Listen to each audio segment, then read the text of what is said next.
On today's show, the Florida Panthers extend forward F Eetu Luostarinen. With his extension, what does that mean for another Finnish hockey player on the Florida Panthers who's also looking for an extension?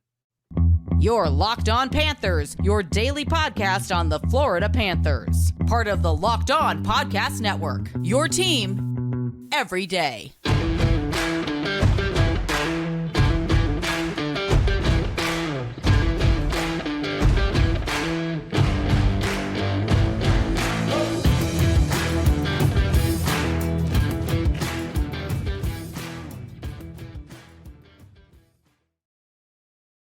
And welcome into this Wednesday, July 26th edition of the Locked On Florida Panthers podcast, part of the Locked On Podcast Network, where it's your team every day. Thank you for making the Locked On Florida Panthers podcast your first listen of the day. I'm Armando Velez. You can follow me on Twitter at Monoman12. Follow the show account on Twitter at LO_FLA Panthers and on Instagram as well at LO_FLA Panthers.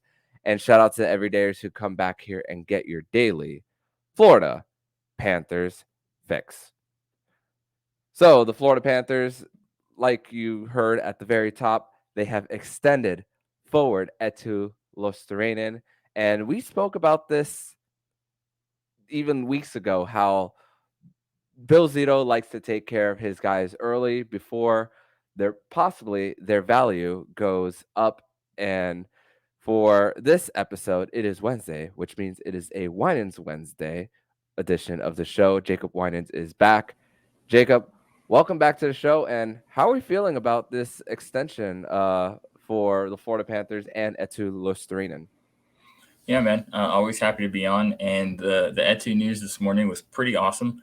Locking him in for 3 years is great. It's a really, really team-friendly contract. 3 years, $3 million per year. That's a pretty good bargain.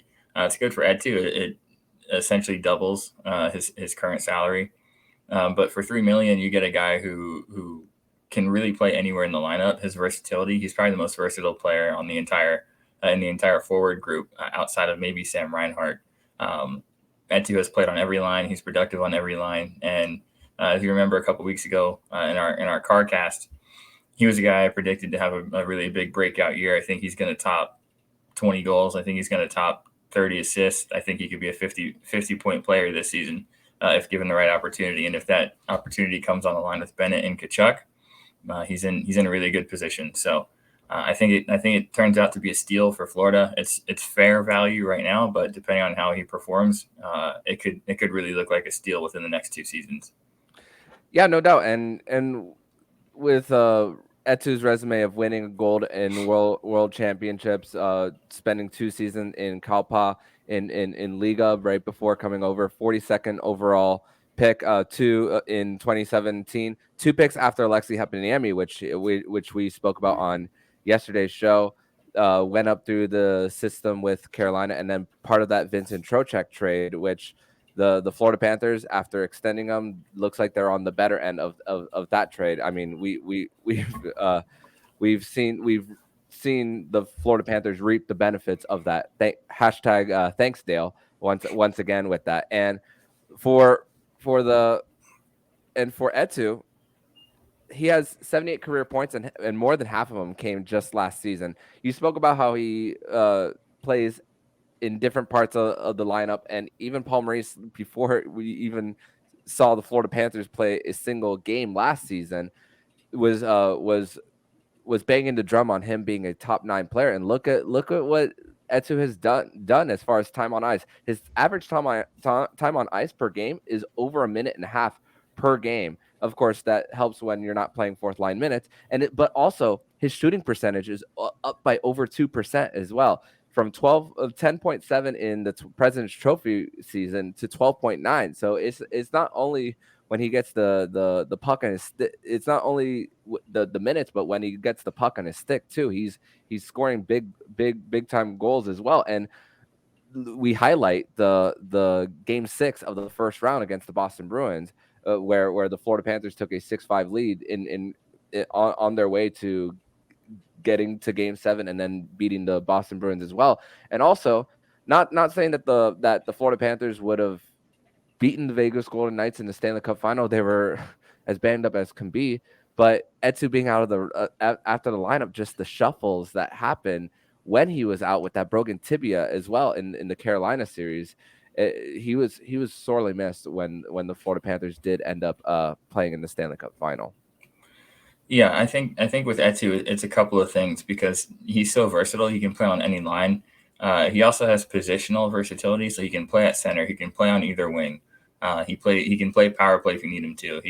He's one of our best penalty killers. He really is an all situations type of player, and I think he proved his value in the playoffs because a guy like him who really had to come up from being a healthy scratch to being a fourth liner to being a third line, a fringe third liner, then a solidified third liner. He's really had to play in a variety of roles and work his way up through the roster. And when it got to playoff time, he really showed his value because every line he was on was productive throughout the season. Every line he played with was productive. When he was with Bennett and Tkachuk, they produced. When he played top line with Sasha Barkov, he produced. He gets shorthanded chances. He's sneaky skilled, and it wasn't just his performance on the ice. It's also the playoff presence. Some guys have it in the playoffs, and some guys don't. And Eetu showed this year that he's a playoff performer. His goal against Boston was huge. The Panthers don't even get out of that first round series without Etu's goal in that game 6. And then you could really see his value when he was off the ice as well, because the Panthers forward lines really, really struggled against Vegas without him. The penalty kill struggled mightily without him. And you can sometimes tell how valuable a player is to the lineup when they're not in the lineup. And he was definitely a case example of that, guy who you really see how important he is to what the Panthers do when he wasn't playing. So locking him up for 3 years, he's still young. You have him at a really, really good price, especially if the cap does go up at some point in those next 3 years, where it's a very team-friendly deal for Florida. Yeah, I'm doing a quick calculation here. His cap hit for this year takes up 1.7% of the cap, and if the cap were to go to 87.5, it'd be around like 3.4. So not a big contract on the books for and definitely a lot of trust in him too. I don't think the front office is willing to part with Anthony Duclair if they're not confident that Eetu can play in the top 6. So I think there's a lot of trust in Eetu going forward. Yeah, and you mentioned top 6 as well. For the Panthers, it means that it might mean that we won't see as many shuffles there. We might not see if we see Paul Maurice go back to that Bennett, Verhaeghe, Tkachuk, we could see Eetu playing more with Sasha Barkov, and of course you could plug in an Evan Rodriguez there from time to time as well. And we spoke about this even in the first year of Eetu Luostarinen, that it really started on the defensive end for him. And even this year, he learned so much from Eric Stahl on the PK as well. There's times where when it came to the penalty kill, for as far as the what numbers said, the goals against per 60, the forward groups that were on the ice that played the best were Eric Stahl and Eetu Luostarinen, that pair for a good portion of the season, even though that part of the Panthers was in fact struggling and all. And definitely that's, of course, a unit that improved as the season went on as well. But with one Finn getting a contract extension for the Panthers at 24 years old, what does that mean for another Finn for the Florida Panthers? We are going to discuss that and more in the second segment here on the Locked On Florida Panthers podcast. But first, we're going to tell you all about FanDuel, and take your first swing on MLB on FanDuel and get up to 10 times your first bet amount in bonus bet up to $200. That's right. Just bet $20 and you'll land $200 in bonus bets, win or lose. That's $200 you can spend betting on everything from the money line to over under to who you think will hit the first home run. All the app on that's safe, secure, and easy to use. Plus, when you win, you get paid instantly. There's no better place to bet on MLB than FanDuel, America's #1 sportsbook. So sign up today. Visit FanDuel.com/lockedon. Get up to $200 in bonus bets. That's FanDuel.com/lockedon. FanDuel, official partner of Major League Baseball. Segment number 2 here on this Wednesday, July 26th edition of the Locked On Florida Panthers podcast is another edition of Winans Wednesday here. Jacob Winans is back. And Jacob, we spoke about extensions weeks ago for certain players, and even going back to F Eetu Luostarinen, he was going to be an RFA next summer. So there's no threat of him leaving either way, at least in my opinion. But of course, what he is more of a proven commodity as far as what he's done in the NHL. Now let's turn to another Finn, Anton Lundell. 3 years younger. Up for can sign an extension at any moment, of course. But we've seen the struggles with Anton Lundell throughout the season. His shooting percentage went from 14.4 to 7.9 from year 1 to year 2. And we've seen him shuffled with on Barkov's wing, third line center, third line wing, and then Eetu at times would be that third line center as well. But of course, salvaged or made us feel better about his play through the postseason as well. That's another player that stepped up. And I spoke on yesterday about how Sam Reinhart is more valuable on that third line than he is on Barkov's wing. But when I think of what Anton Lundell could possibly make in his next deal, assuming that it's going to be a 3-year deal as well, with Etu's extension, I don't think it'll be up to $3 million for Lundell. I could see it as low as 1.5 and as high as 2.5. And I've even also averaged out what the remaining contracts would be after Etu's extension of the remaining roster players that you would have to put. And with Eetu getting extended now, it had to be an average of 1.9 AAV to fill the remaining spots on the roster for next season, not this upcoming season. So where do you see as far as what Anton Lundell could make on his next deal? I think it comes in as far as AAV. I think it comes in around the 2 million mark. But I think at the same time, if you're going to get him at that price, you have to get it done now, because I don't think he's going to have any kind of slump this season. I think this is a year that he's going to have a chance to break out. The sophomore slump is something we've seen plenty of times. It's not uncommon when you play on a team as stacked as the one the Panthers had last year, and that's kind of ripped away from you. Mason Marchment's gone. Sam Reinhart has to play top 6. So Anton Lundell started the season on a line with Eetu and Colin White. That was a big drop off from what he played with last year. So I think the sophomore slump was to be expected somewhat. He dealt with a little bit of some injury issues along the way. His durability is going to have to improve, and it will, because he's still young. He's still developing that strength. But I think next year is the year that he's going to really establish himself and take that step. So you have to get that extension done before he does that. And I think Bill Zito will do it. I think it comes in somewhere around 3 years, $2 million per. I could even see him just giving him a 2-year extension. That wouldn't shock me, because if Anton Lundell bets on himself, thinks he's going to really break out within the next 2 years, he may not want to go any higher than 2 years, which I could understand on a bridge deal. But I don't think it'll be higher than $2 million. And again, advantage Panthers, because if Anton Lundell develops into what they expect him to, that's going to be one of the biggest steals in the entire league as far as salary. So I think he's in a good position next season to have a chance to break out, because you should be able to play Sam Reinhart on his line.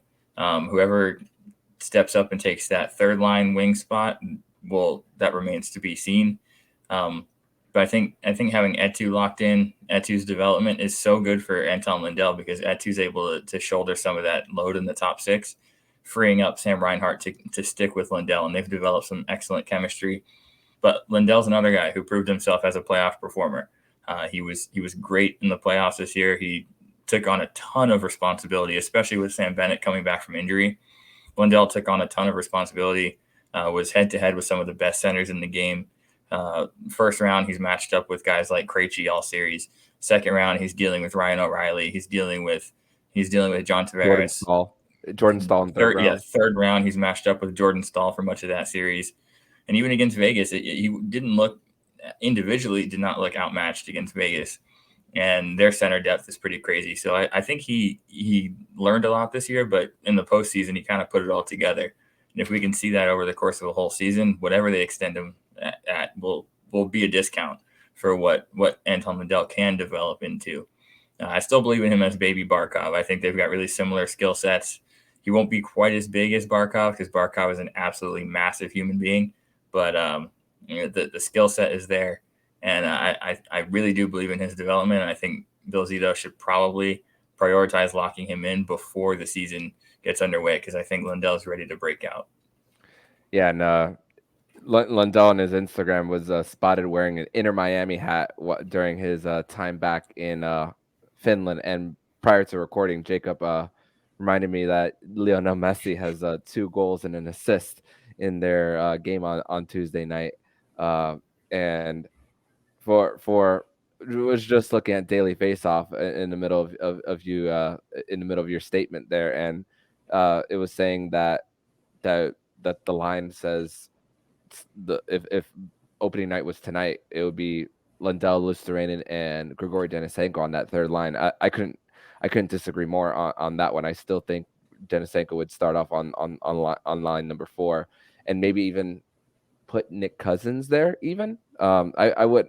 And especially with how Cousins, the moment Paul Maurice put Cousins there on in the second line towards the end of round 1, man, did the top 6 really explode for the Panthers. And starting off with Nick Cousins in line number 4 to start the season, there's also confidence there in someone like Cuzzy too. And to put that possible combination of a Cousins, Lundell, and Reinhart, depending on what you do with Evan Rodriguez too, and once again, the Panthers brought guys who commit to forechecking. Lundell's committed to forechecking. Rodriguez is committed to forechecking. Nick Cousins, like that. When you think about the flip of the script too, and that's also why Lundell that also could be a contribution of why Lundell struggled in the beginning of the season, because they're not used to just running up and down the ice on the run and gun style versus slowing the pace down for what they did. And when you are 20 going on 21 years old and you're playing in the best league in the world, that can definitely mess with you mentally as well. Yeah, I think he had to learn a completely different style in year 2 in the league, and that's a big ask. It's almost like in football when a quarterback changes offensive coordinators every year. You almost never get to see what they can really do, and I think Lundell was a casualty of that. He's in the system under the Quenneville Burnett coaching style, and then in year 2, he's having to switch and play something entirely different. This is a guy who's had 3 head coaches in 2 years in the NHL. It's not easy to develop under those circumstances, and the team success is pretty remarkable given the turnover at the coaching position. And I think Anton Lundell rebounding in the playoffs, it was less about him not picking up on the system and more about him. It took time for it to click, and it clicked at the right time. So I don't think you're going to see a step backwards. I think it took time for him to get used to it, and he's now used to it, and he can hit the ground running starting in year 3, which is typically when you tend to see guys really make a big jump in production. And again, this is a guy who skipped the AHL. He came straight to the NHL team. There was no development curve really as far as coming up through the pipeline. That he got here. He played immediately. He produced immediately. There were never really any bumps in the road in his development. So when you have it like that, when you get to the NHL and things are going well immediately, sometimes it hits a little bit harder when it gets difficult. And I think he learned that lesson in year 2, but he's going to bounce back year 3. And if he plays anything like he did in the Stanley Cup playoffs, I think I think the Panthers have a real gem, a future second line center, definitely a top 6 player, whether they want to keep him at center or move him to the wing. He's going to produce. And honestly, if we're talking line combinations, I'm excited about this year's team because the combinations are really wide open. I want to see what Lundell can do with a guy like Evan Rodriguez.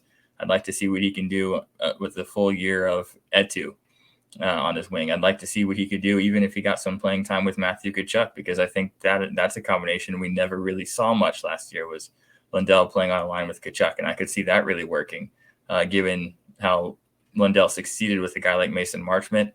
Matthew Tkachuk is basically Mason Marchment times a billion as far as playing style. So there's a lot you can do with him, and it'll be interesting to see how they use him in year 3. And it's also the if. It's not if, and it's more like when injuries happen during the season, of because Anton Lundell is probably going to be one of the first people from the bottom 6 that's going to go up if something Without happens. a doubt. So it's about when for Anton, and let's see if he can answer the call for sure. So we've talked about one guy who got extended, an RFA who's looking to get an extension, but there is also another update on another player who could get an extension this offseason, and the latest on their injury heading into the 2023-24 season. We'll discuss that next here on the Locked On Florida Panthers podcast. Your Locked On Panthers, your daily podcast on the Florida Panthers. Part of the Locked On Podcast Network. Your team every day.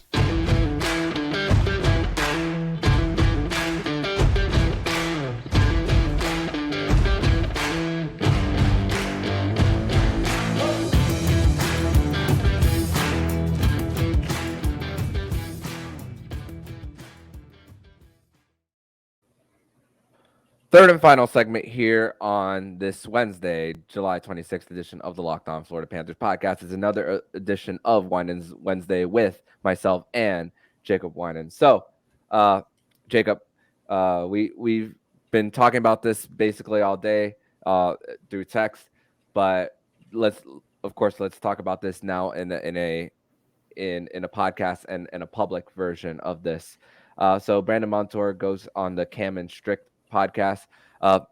If you guys want to check that out and just want to skip to the conversation, it's at the hour and 33rd minute mark when they bring Brandon Montour into the conversation. And crazy to think the timeline of when he got it and when the injury happened. So Brandon Montour spoke about how he felt something in his shoulder throughout the regular season, but really the torn labrum didn't really happen until games 1 and 2 of the Stanley Cup Final. And crazy to think what Brandon Montour went through in the Vegas portion of the series, traveling back to flying into Boca, his baby born, going back, still playing and scoring a goal even with a torn labrum. And then also this is what's encouraging, Jacob. The fact that he got the surgery 2 days after the Stanley Cup Final. The Panthers were eliminated on Wednesday. He got it on the Friday as well. And he even said, expecting the 4 to 6 months recovery. Okay, we're thinking June. So we're thinking earliest October. But Brandon Montour himself, maybe it's on the part of optimism on his part, was talking about even getting on the ice in September. So chances are we could see him skating, keyword, but we might not necessarily see him play a game. Yeah, it's as far as his recovery timeline, that was a very optimistic, it's an optimistic outlook. And I think it was kind of a breath of fresh air for everybody after hearing reports that, we could be missing Montour until Christmas. That was a terrifying prospect to think about. So if he's looking at being on the ice skating in September, I think that's a good place, because he can essentially skip through preseason, don't risk anything in preseason games. He'll just be doing light work through training camp. So when he does play regular season games, he will be pretty much completely healthy, fully rested and fresh. So there may be some rust in his game, but it won't be anything physically holding him back, which is the hope. So that's very positive. I would say take those comments with a grain of salt a little bit, because players always have a more optimistic timeline than medical professionals. Yes. Brandon Montour, if he says, I want to be on the ice by September, doctors might be telling him, yeah, that's not going to happen. We're going to take it slower than that.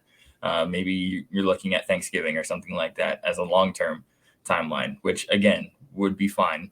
If the Panthers can survive a month without Brandon Montour, anywhere from a week, 2 weeks, a month, month and a half, now we're at the end of that 6-month timeline, and he's definitely back by then, if his recovery goes according to plan. So it's definitely more positive than missing him until December, and I think we can be pretty happy about that, because he was calling him a massive part of last year's team would be an understatement. He statistically had the best season that any Panthers defenseman has ever had. So getting him back would be huge, and the earlier the better. And again, that gives you more time to see what you have in these all these 1-year defense signings and some of our young guys who may get a crack. You have some time to see what they're able to produce, and then depending on how they perform, maybe you have the luxury of letting Montour come back a little bit slower. Maybe you find something like, oh, this is an intriguing pair. Let's keep this together when Montour gets back and see what we can work with. Or if you have a young guy who breaks out, maybe he sticks around. Think Lucas Carlson again, Mike Benning, guys like that. That could get a chance with Montour out and make an impression. So I think it's an optimistic timeline. I think it's good to hear that he won't be out as long as we thought. And dude, that guy's a warrior. I mean, what he went through in that Stanley Cup Final, the injury, in the middle of the night for the birth of his baby, and then having a surgery 2 days after it ended. You can't question his commitment. The guy really gave everything in that playoff run. And talking about how he didn't sleep between games 1 and 2 because of all the adrenaline he was going through from game to baby born to playing again. Spoke about how he's back in Ontario as well. Talk about his time with the boys as well. Kind of called out Alexander Barkov, how he doesn't invite anyone to his house because he lives in Boca while everyone else lives in Fort Lauderdale as well. So a little bit of comedy that Brandon Montour provided on the Cam and Strick podcast. But also I think there's a little bit of that optimism for him because he knows what's coming, and it's a new contract for him, a year away from unrestricted free agency for him. And we were actually talking about this over the weekend when the Seattle Kraken defenseman Vince Dunn got his contract extension himself, 4 times 7.35, and you're looking at a 26-year-old in Vince Dunn getting that extension, someone that the Kraken claimed off for the expansion draft from the St. Louis Blues, which a lot of people were thinking Tarasenko, and it's funny because we were talking about Tarasenko on yesterday's show.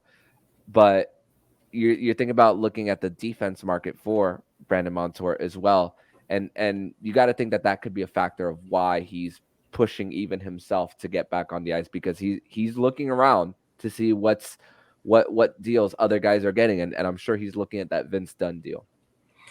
Yep, you cannot blame him for wanting to get back on the ice to really cash in. And if he does hit unrestricted free agency, it's going to be huge. Defensemen don't typically put up 70 points in a season.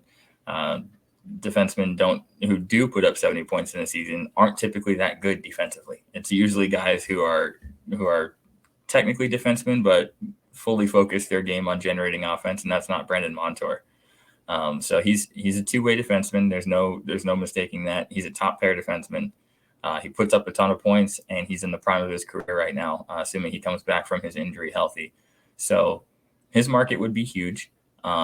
His age, he's a little bit older than Vince Dunn. So when comparing the two, of course, the age is gonna be a factor. Younger guys tend to get a little bit higher AAV because there's still the untapped potential and there's the durability that you can count on. But at the same time, Montour's not old. He's definitely near the end of his career. He's right in the middle of it. And he was definitely statistically far more productive than Vince Dunn. And then in the end, for guys who perform in the playoffs. That's a known fact. We've seen a lot of guys get overpaid just because of a strong playoff performance. Brandon Montour was electric in the playoffs. He was huge, really stepped up to them in big moments, wasn't afraid of the spotlight, and teams are exactly. Teams are itching to add guys who have that kind of playoff medal. So I don't know. It'll be really, really tough for the Panthers to keep him. They're going to have to really make a decision on how much of their cap they're willing to commit to Brandon Montour. But I think he's really found a home as a player here, and negotiating with him, it'll be tough. It'll be similar to what we were expecting with Mackenzie Weegar, and ultimately Bill Zito decided there's something better for us than keeping Weegar. Brandon Montour, I don't know if there would be a better option than keeping Montour, but that's one of the tough decisions he's going to have to make given the age, the injury, and what he's expected to make. But I think he's a perfect fit for Florida. Florida's a perfect fit for him. I don't know that either side wants to go their separate ways. It's just about finding a common ground and meet in the middle. Yeah, definitely leverage the state tax situation anytime you're in these negotiations. Try to bring it down an extra $1 million or so. No doubt. And hey, that's a definite tough position to be in. When you're talking about him having the career year that he did and not immediately becoming a UFA as well.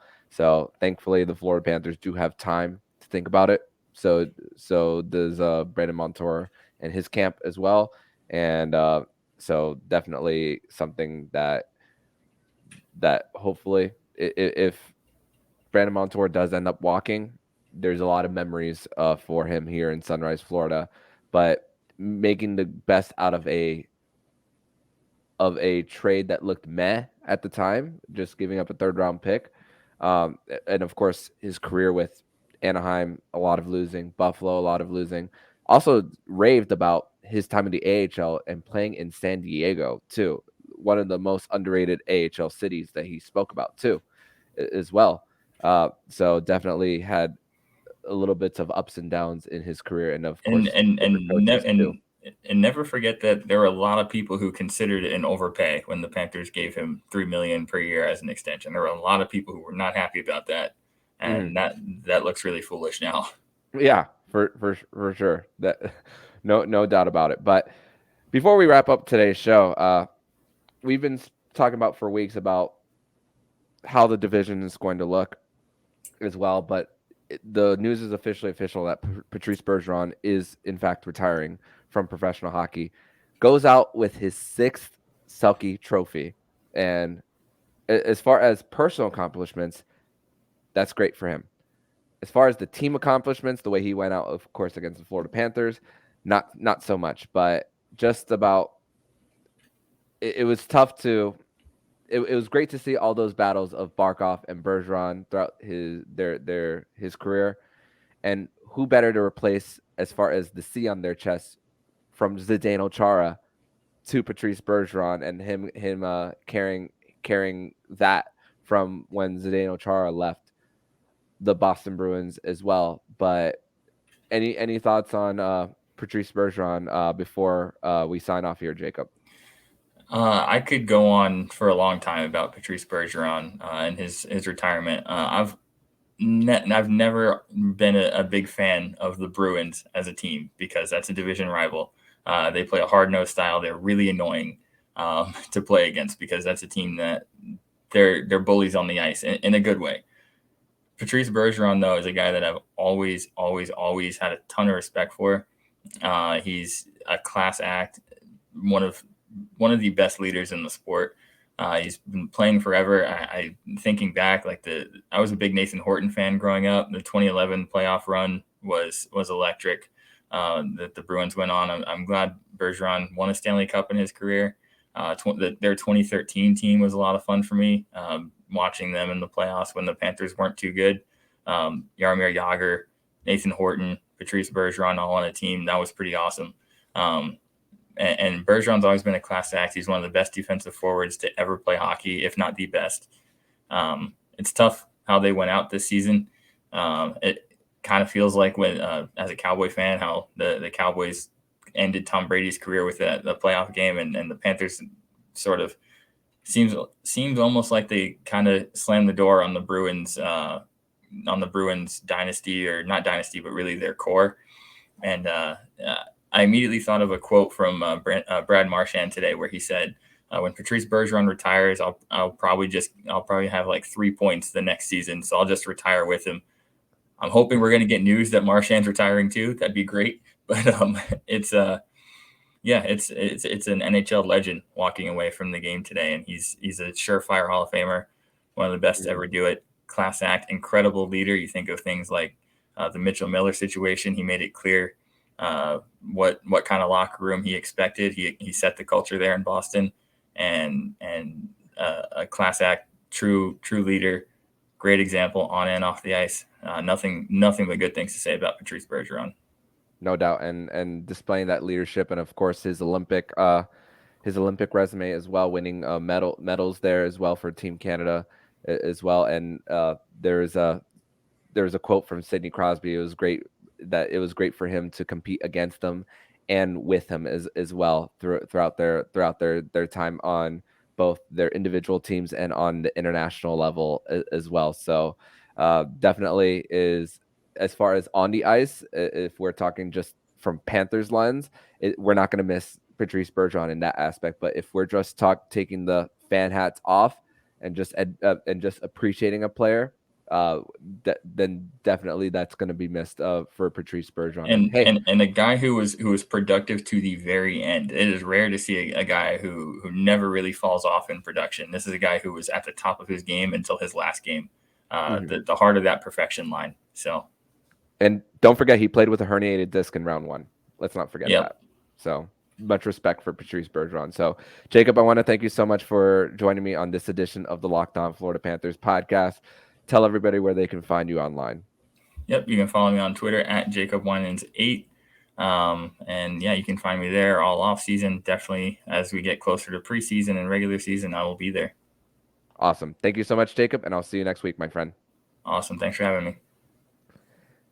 And if you like what you're hearing, please subscribe to the podcast to be notified every single time the Locked On Florida Panthers podcast jumps into your podcast feed. Don't forget to also subscribe to the other shows on the Locked On NHL network, including Locked On NHL, Locked On Fantasy Hockey with Flip Livingstone and Stu Roden, and Locked On NHL Prospects. They can make the Locked On Florida Panthers podcast your first listen of the day. Every day, make sure you come back for Friday's edition of the Locked On Florida Panthers podcast, as it is another edition of Fairbanks Friday. So I'm Armando Velez with Jacob Winans, and you've been listening to the Locked On Florida Panthers podcast, part of the Locked On Podcast Network, where it's your team